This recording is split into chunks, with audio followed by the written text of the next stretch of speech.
Welcome to another great episode of We Speak Dispatch.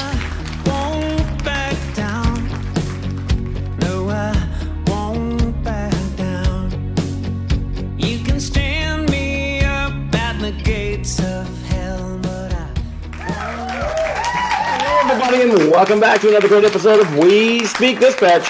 Because, oh my goodness, if we're speaking dispatch, you know what? We're talking right to y'all. And I hope you're all listening going, hey, that's pretty cool broadcast. Let me tell my pals about it and get everybody listening, because the more listeners we have, the better it gets.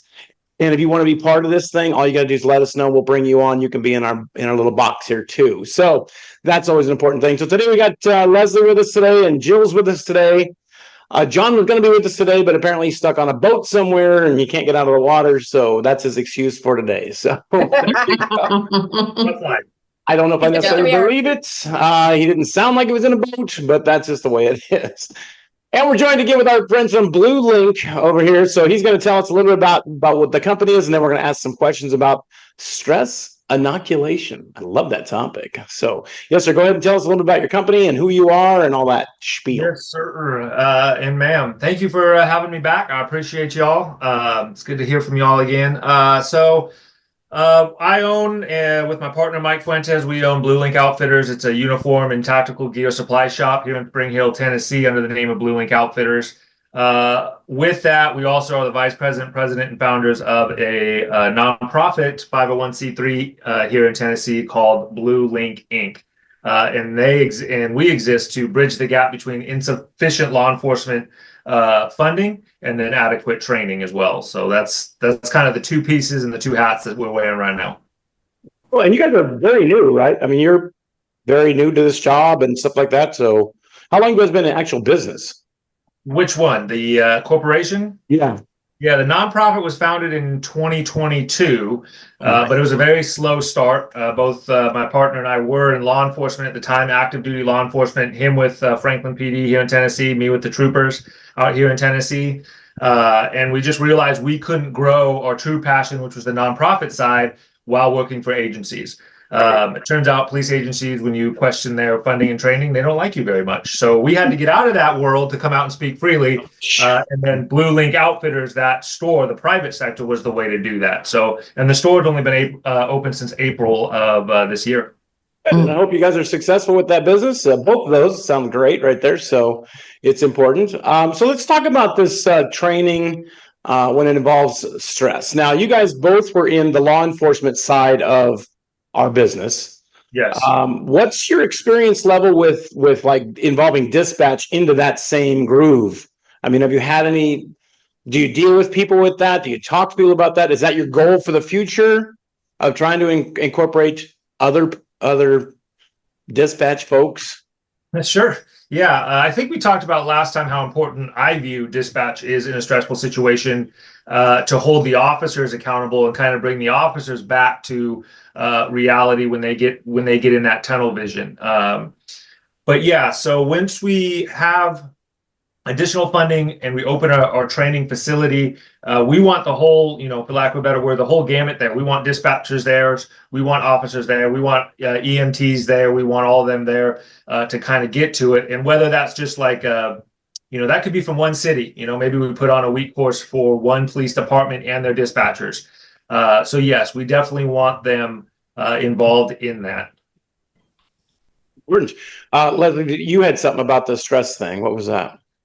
So stress inoculation, because stress obviously is such a hot topic, not only on the law enforcement side, but dispatch and, everybody in public safety. So curious how that course came to be. What did you see in your own experience? And also because of what you're doing and recognizing that there are gaps in training opportunities, what made you choose this topic to be the one that you kind of went full force with? Strictly because, when I did 15 years with the California Highway Patrol, then I switched agencies out here to Tennessee. I just saw the amount of stuff that my partner and I were exposed to working in that environment in California, near and around the big cities and stuff.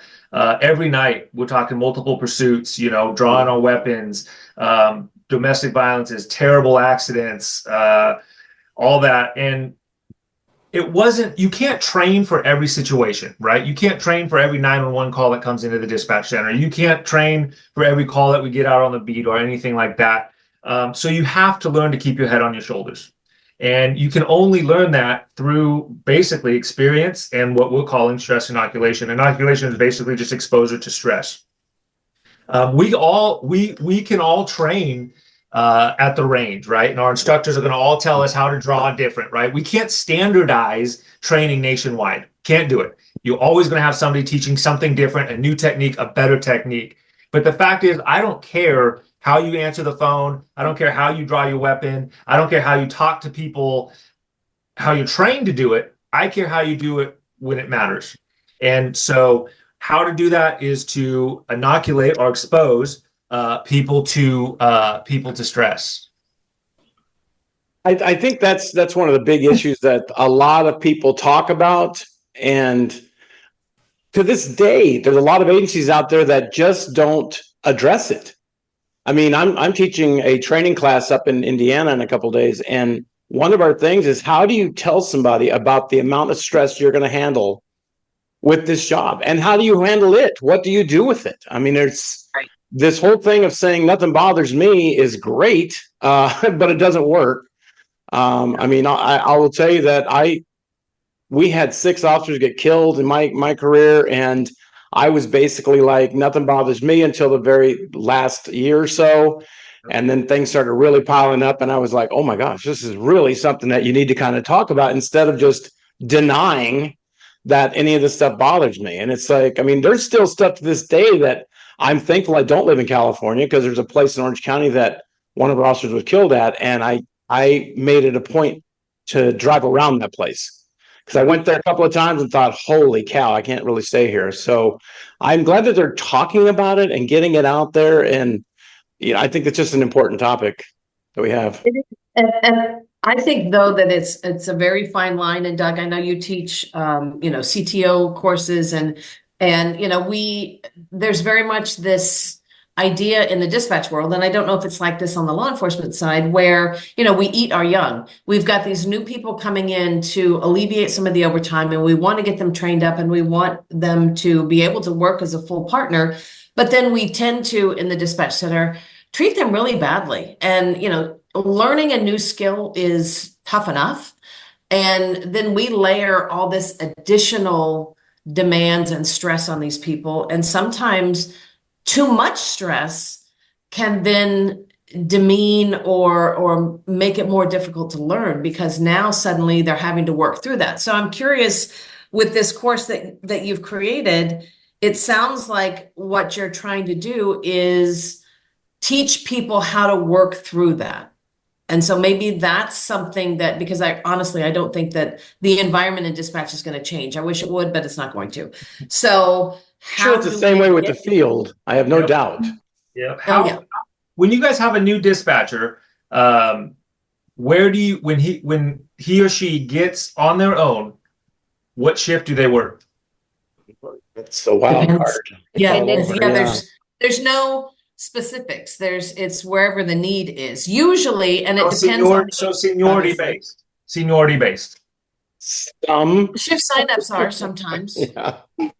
But it could be, most agencies, I think, probably would try to put that brand new person on a shift where they're going to have at least some level of supervision, because they are so new, but there may be other agencies that are like, hey, we got an opening on graveyard, good luck. So there's really no set standard. So it's hard to do that. Yeah, the California Highway Patrol, and I know a lot of agencies are all seniority based. So you have your brand new sergeant with your brand new officers, with your brand new dispatchers working on Friday nights and weekends, right? Good job. And you have the most experienced officers working Monday morning through Thursday morning with the weekends off, right? Yeah. And that's great, because they've seen some stuff. But the problem is, that's also where a lot of these mistakes are being made, is because you have new officers that are not inoculated to stress, working with other new officers who don't know what they're doing. And that's what mistakes are made. So what we're trying to do is just trying to mature you a little bit, mature the officer's ability to process information in a stressful situation, despite how long they've been on. I think we do a great job training officers, new officers in the academy. Great job probably training new dispatchers too. But once they get out on their own, they're like, oh, good, it's a body. I can take the vacation time I want. And they kind of get thrown by the wayside unless they actively pursue training. Not only that, training should be ongoing. It shouldn't be, you got it at the academy, good luck. It should be ongoing. And I know that was one of the biggest hurdles that we had in our department. I mean, speaking on the dispatch side of it, was the fact that we were supposed to get all this training, but it was the staffing's not going to make it. We can't really send you. We can't really do this stuff. Yep. And it took a lot of creativity to get some of our people to actually go out with the officers and do warrant service training. We did that a couple of times, and that was great because we can actually see what they do out there when they have these barricaded situations or whatever. And it was really a learning experience for our new folks, but a lot of people never get that. Yeah. And their first experience is going to be when the unit comes on and says, this is what's going on. And you're like, oh my God, what do I do now? Yep. Yeah. I mean, the U.S. Department of Justice in 2016 said about 48% of all the local police departments employ less than the equivalent of 10-time fully sworn officers. So, and maybe 3 or 4 dispatchers to cover that, if they're not working with the county already or something like that. Yeah. So how do you put on an active shooter training when you don't have even the officers to do it, right? So your budget's small, your department's small, everything's small. And that's what Blue Leaf was trying to solve was, look, we'll take one of your dispatchers and one of your officers for a week. Now, another small agency over here will do the same. We'll take one of your dispatchers, and now we'll all come together in the stress inoculated training that matters, know? And then you can get exposed to that and then go back to your small city. And when the test comes, you know how to do all that. Without exposing your actual, curriculum and stuff like that. But what is it that you're actually teaching people, or you hope to teach people in the future about this stress inoculation? What is some of your ways? Man, there's a whole bunch of ways to do it. The only way you have stress is if something's at stake, right? So we can put you through training situations all day, but unless something is at stake, your job, a certification, money, or pain, right? Mm-hmm. You really are not going to be able to duplicate that, right? So eventually we'd like to come up with some sort of certification that's required by an agency to have, because if you don't pass it, then that's where that stress piece comes from. So keep officers and dispatchers upright processing information, right? This is how we're built to process. So stand up, process, sit up straight and process. Don't look like, even though you're, in a dispatch center, don't wear a ripped t-shirt and jeans, like feel good about yourself. So you're on top of the game, don't come to work, like all this stuff. Breathe deep, process information, move your eyes around, engage both sides of your body, all this stuff to bring you back, try to smell something, try to see something, hit your 5 senses in a stressful situation, right? What can I see? What can I hear? What can I smell? What can I feel? That'll ground your body back to, hey, this is what's important. This is what we're doing. Get up, process this information. You got a job to do, and, get used to that. I say get comfortable being uncomfortable. So if we can create you that you're uncomfortable and you're like, I've been here before, I know what this feels like, this is the steps. I want to put a heart rate monitor on anybody and an oxygen monitor on everybody. So you can see, look, you entered the room and you started taking rounds and your oxygen level dropped and your heartbeat spiked and your temperature went up a degree, right? Like that's all body changes that we don't have a way of tracking or seeing right now. So that's kind of what we're trying to do. That officer puts out pursuit on the radio, that dispatcher is like, yeah. The little siren goes off and all kinds of things. And you lose dexterity. You can't type as well, Sure. Watch some pursuits and it's like, dude, I don't know. Did they have a stroke while typing this? Well, no, but their fingers weren't moving as fast as their brains were working, Right. Yeah. Radios fail, we're relying on that. So I hate to say it like this, but if you take like 1 or 2 dispatchers from a comm center and you take them out to this specialized training, which is great, and then they come back all jazzed up like, man, I got this good training. And then they're met with people that are saying, sit down and shut up. We don't want to hear about it, because not everybody's going to get a go. Yep. And you're going to get people with bad attitudes. So I hope that before they leave your training that you talk about how to get past that, because that's going to be there. And again, it's when the true test comes, right? So you can have somebody that comes in and says, man, I've been a dispatcher for 30 years. I don't need that. They're probably right. Why don't they need that training? Because they've been exposed to stress for 30 years, right? And they're good at it at that point. But as for new officers and new dispatchers, like, you won't know until that test really comes. There was, I won't name specifics, but there happened to be a major newsworthy incident, which some people, were subjected to stress for the very first time in their careers, and we all saw how it worked out.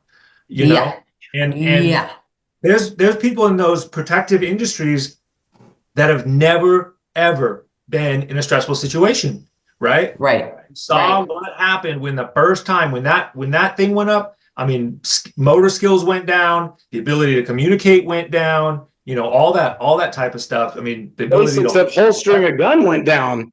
Yeah. Oh boy. Yeah. The gun doesn't fit in your badge holder there, sweetheart. But yeah. Well, and I do remember you talking about, and this really stuck with me because it's so true that most trainings now, and through no malintent, but it's training, it's nothing bad's going to happen. That you can make a mistake and it's going to be fine. And it doesn't address that stressful part. So we can talk about all day long what you're going to do in a pursuit or when an officer calls out shots fired or whatever. But it's until you physically go through it. And obviously I'm not saying let's shoot at officers just to get the dispatcher trained, but get them on an off channel. Yeah. Work with these new people who are also trying to get through this process, and let's do it. And, start screaming on the radio because that's what's going to happen. And you're not going to know which way is up, but you've got to be able to work through it. And then let bad things happen, in theory, and then talk about it, learn from it. And then the next time, okay, you're probably still going to make mistakes, but it's not going to be the same mistake that you made the first time. To me, it's kind of funny that sometimes people just don't really understand our jobs, because I know when I was in charge of the academy, we were playing some of the tapes of officers in shootings and officers have been shot and they're on the radio and stuff like that. And one of the chiefs came in and told me, Doug, you're scaring the hell out of people. And I'm like, I'm not doing it to scare them. I'm doing it to prepare them to deal with these things that they're going to get. And it took me a long time to try to explain it to these guys because they were just so like, no, you should make it nicer. And I'm like, what the hell? Yeah. I want them to be aware that this stuff's out there and it does impact you. And it's like, I've been on the radio when we had some major serious stuff and you can feel it impact. And it's like, but then you just go to break and you go outside and smoke a cigarette and come back and you're like, I guess I'm okay. Let's go. Yeah, Leslie, you said it well. Like, we got to talk about this stuff after. We don't want a new officer to look bad to the department or whatever. Right. We want to show the video, but that video could save their life later down the road, somebody else's life, a dispatcher's life. Like, we've got to start talking about this stuff and being okay with, I messed up. I do it differently this way. That's the only way we're all going to learn for sure. Well, and it's interesting. So Gordon Graham, big, well-known name, especially in CHP, but, across the country with Lexapol and all these things. Across the world, what are you talking about? Yeah, he talked about that same thing in that very often, especially on the law enforcement side and even in dispatch as well, we don't want to talk about our mistakes because we're going to get in trouble. We're going to get disciplined. It's going to expose the agency to liability. So I'm just not going to talk about it and I'll just hold it in. And we, like you said, we've got to be okay with, holy shit, I almost got somebody killed. And this is what I did. And this is what I'm doing now to make sure it doesn't happen again. And create. So if you're in dispatch right now and you're at you're a trainer, you're a supervisor, manager, director, or whatever, I think it's imperative that you create an environment in which your employees feel comfortable and can trust you, that they can make those statements and go, geez, Louise, fuck, that was close. And not worry about, okay, now I got to sign something and I'm going to be relegated to a 90-day or something like that. Yeah. It was a big thing. And that's, I think it's important that we all kind of acknowledge that stuff. I don't care how long you've been on, you make mistakes. I did one time, I was working a Sunday morning. It was dead slow. I'm reading the newspaper. Officer comes on and runs a tag on a U-Haul. I did not run it correctly. It came back clear. And I'm like, it's clear. And he's just like, are you sure it's clear? I'm like, affirm. And he's just like, okay. So then I got up and I said, hold on, let me run it again. I ran it again. I'm like, oh, it's hot. It was like, it was a stolen vehicle. And I'm like, I told everybody in the room, I'm like, this is what happens when you become complacent right there. That's me. I just did it myself. And I'm like, if I can do it after being on this long, it's like everybody can do it. Let's circle back to you were reading a newspaper. What's that? Shut up. I called Zero on the phone, talked to the operator. So to check what time it was. You are ridiculous. I will say that when I trained people in even my trainees now at work, I always tell them, if you make a mistake, just say something, because chances are it's fixable. We can't bring back people, but if you've done something wrong, we can at least try to mitigate any kind of danger. Even in my bank, I'm like, if you can tell us what you did and you know you made a mistake, most things are fixable. Like if we can get it before nightly processing, it can get fixed. I'd rather them tell me they made a mistake and then find out 3 days later when they're like, oh yeah, I knew that was wrong, but I just wasn't sure what to do to fix it. That's not how this works. It's not how this works. I want you to tell me. And I joke that I have a career built on mistakes. Like that's how I've learned. And I'm proud to say that I've learned most of what I know from making mistakes. That's how I've learned. It's okay. I do it all the time. Like I've learned a lot. And now a lot of people come to me and ask me questions because they know that I've probably done it wrong and I know how to do it right. Yeah. and to be able to identify, I think as well, because everybody processes stress a little bit differently. Sure. For there to be some level of conversation that says, hey, when bad things happen, these are some of the things you might experience. You may not experience any of them, and they may hit you all of a sudden out of the blue 6 months from now. But to be able to have those disclosures that, you know what, it's not going to be rainbows and sunshine. And sometimes it's cumulative. And the issue that wasn't really a big deal on top of another issue, on top of another issue, and then things are going on at home and all this other stuff, then they can certainly escalate to something that is going to be pretty serious. I'm just glad that it's out there, because we've had a number of guests talking about peer support and you talking about your stress inoculation. I mean, this stuff is out there, and I really hope people take advantage of this stuff and not just say, I'm okay, nothing bothers me, it's no big deal. And we have to be willing to say, hey, I'm a human, and maybe I need some support or whatever. So it's important to have that stuff. So Randy, we definitely appreciate you coming by. It's going to be a great thing. I can't wait till your business takes off and you got your training and stuff like that. Leslie's battery just went out, so she just dropped it off. But we're hoping if you're in Tennessee, go visit your store over there. When you get your business up and running and you get your training going, please come back on here and tell us about what's going on, and we'll be glad to put it out to all of our people out there we know. So definitely, I will be reaching out to have you all consult on the dispatcher side then. So. Because that's kind of a world that I'm not aware of, so it'd be awesome to have you all over there. We're all part of this stuff. We're all willing to jump in. And, he wants to bring back his business partner, so yeah, we'll have your business partner come on. Yeah, that absolutely no problem. So Mike is the training guru. That's perfect, and you've got the best qualification of all because you work for the best agency ever. But anyway. Anyway, we appreciate you coming by, and you know what? Just like I always try to throw it to Joe.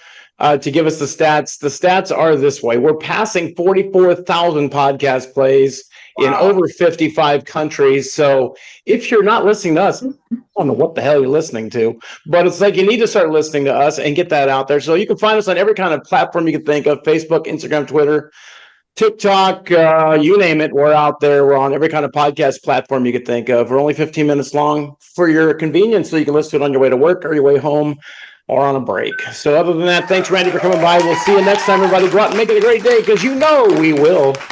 We hope you've enjoyed another great episode of We Speak Dispatch. If you would like to be a sponsor, please contact us for details.